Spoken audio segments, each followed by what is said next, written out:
Hey everybody, this is Joe with Joe's Premium Firewood, bringing you my monthly inventory video as of today, March 1st, 2022.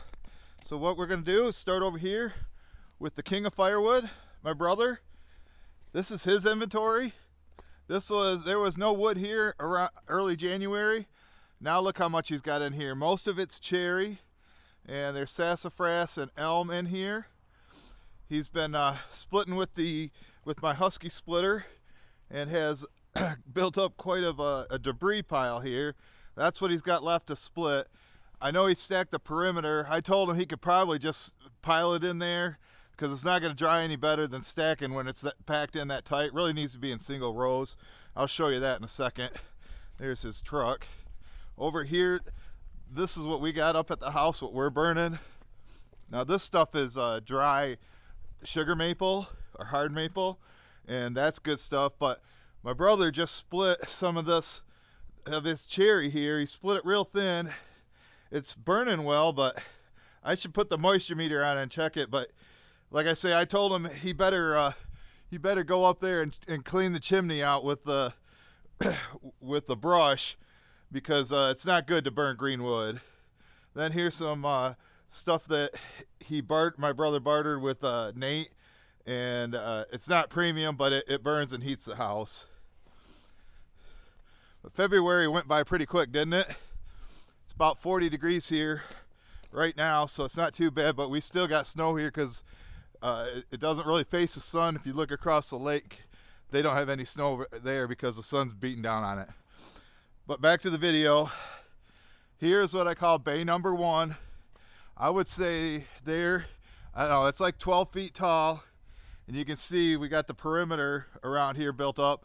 I probably could squeeze another cord in there, but I would say there is probably at least 5 full cords in there of ready to burn wood, like ash, and there's some cherry, and I put a little bit of sassafras. There's oak in there too, so I will be selling out of this a little bit, but then I'll be constantly refilling it, and I want it to be this full once winter gets here next year.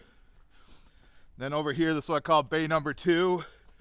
This was as full as that, if not more. This can actually hold more wood than bay number 1. And if you've watched some of the videos in the past, like the one from December and November, this area was totally full. Now I'm down to basically the perimeter and this rack that I have here, which I'd say there's probably close to 3 cords in here, maybe 2.5.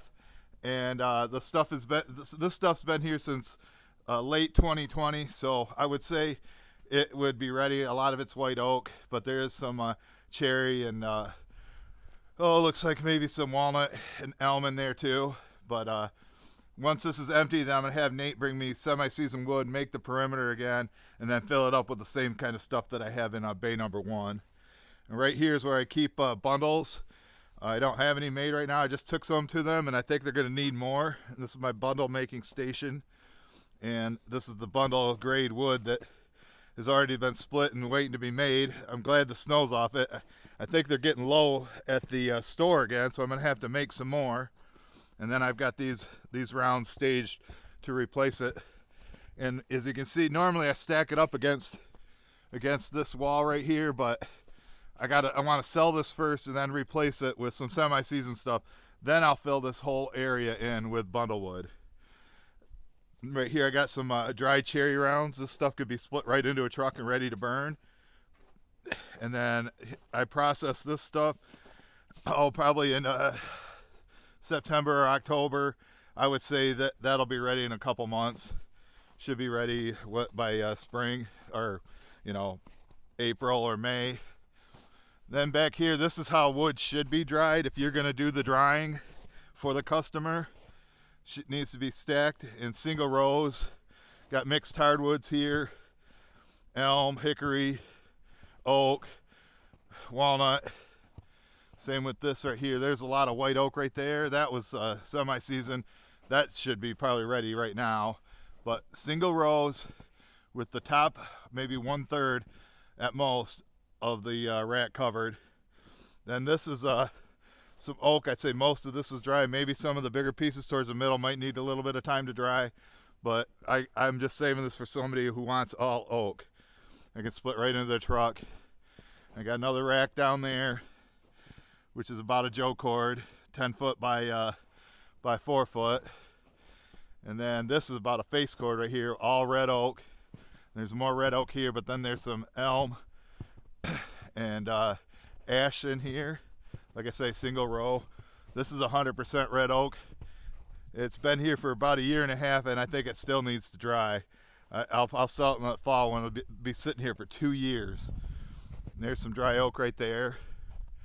Then right here, this is all cherry that I keep in stock. I have 2 restaurants that order cherry. Darren's just been taking care of one, and I take care of the other, but if Darren isn't able to do it, I got to make sure I got plenty of cherry on hand. And then this will be my summer campfire wood. I'll probably start selling this maybe later this month when people start ordering for their fire pits. And I would say there's probably 10 full cords right here. I know the stuff stacked is drier on the perimeter. The stuff down in the middle and the bottom, I know it doesn't dry very well, but I'll try. I think I might take stuff out of bay 1, put it in the front, and then as long as this sits out and for like a month or something, it'll dry out. Because I started filling this back in probably June, you know, once I started selling it, and then I was immediately refilling it. So I try to keep this. I'll sell this. It'll probably be gone by August or September. So now we got to go for a little road trip. Usually I have stuff along the driveway here that is easy to get to. I hope I don't slip on this ice here. It's not too bad right now, but there's some like boiler wood when I'm splitting the rounds like up by the house, and they get like crotches and whatnot. This is my definition of boiler wood. My large rejected pieces that I can't turn into cordwood. So let's hop into the car real quick.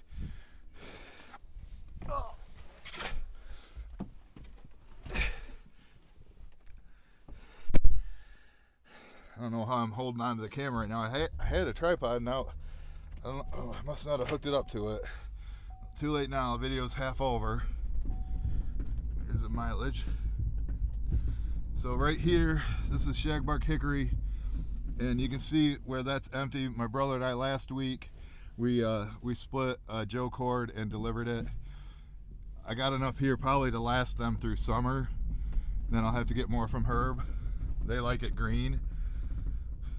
Then up here, there's my other boiler wood, and see how it's buried. There's probably a full cord between that pile and that pile right here.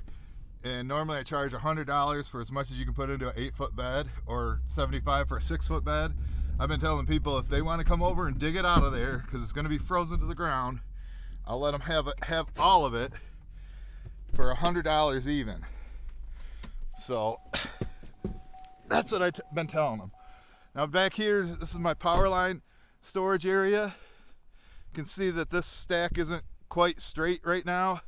I had a customer send his son over here, who's only been over here one other time, and him and his friend, instead of calling his dad and asking him where to load from, he came right up to here and took all this out right there. And then I got home and noticed that. I called them. They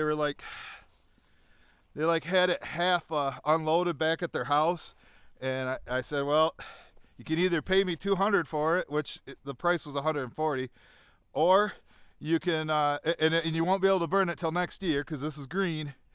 I go, or you can have them load it back up, bring it here. I'll help them unload, because I didn't send him a picture where to load from, but I wasn't here for him to ask. But he didn't go into that house. He just came to the first pile and loaded it up. So I'll help. It took me an hour to help him unload and stack this, and then go up to bay number 2 and load from there. So he said it's a lesson learned. All right, back to the tour. Got some junk pieces here for Mom, rejects. And then this is my other, this is all hickory right now. This is where I'm drawing from, selling from, the driest stuff I have. I know it's getting the mushrooms on it, but you know, that's what you're gonna get when it sits out here for months and months and months. Right here, normally I have long cut black locust. I'm waiting for Darren to bring me some. I put in an order from him. I like to fill this up with about 2 face cords of wood that's over 19 inches long. More wood for Mom. Got some honey locusts and black locusts right there. That's semi-season, so we could split it in the spring and it'll be ready in the fall. And then I got a big pile here that my brother got from the honey hole. And then this is what I got from Noah. He's out of Jackson. He brought me some stuff in here, and it was all mixed. I just said just dump it here because I didn't know where to go with it. And then you can just see there's just a mixed bag of maple, hickory, oak, and cherry and walnut into this big pile. And this is when Craig Wilson was here, and he was cutting with his MSA 80, but we were having technical difficulties. But there's all his big noodle pile.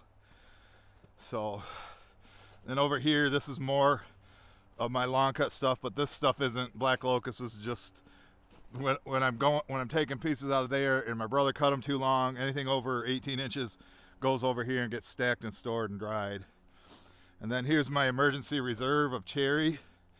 I would say this is probably close to 30 feet long, maybe 28, by about 3.5 feet tall because it's sitting on pallets. And I would say this stuff has been there since last spring. So over there, well, I'd say all the way down to about here is ready, and this is probably ready too, or will be very shortly. So then I got another jag of hickory right here, probably 2 Joe cords right there, which I could get probably $300 each for, $600. So, oh, and the lady said she was gonna drop some money in the money box over here for my driveway stand.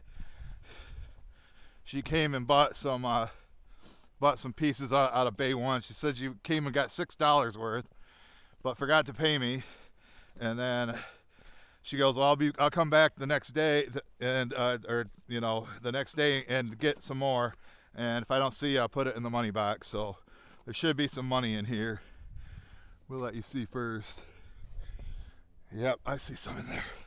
So here's the 5. Oh, there's more money in there. Let me grab it. Kind of hard to get down in there with my there's 10. And there's more money. Let me get it out. Another 5. I think that's it. $15. So, all right, I gotta run up to the store. Thank you for everybody that made it to the end, and we'll catch you guys on the next one.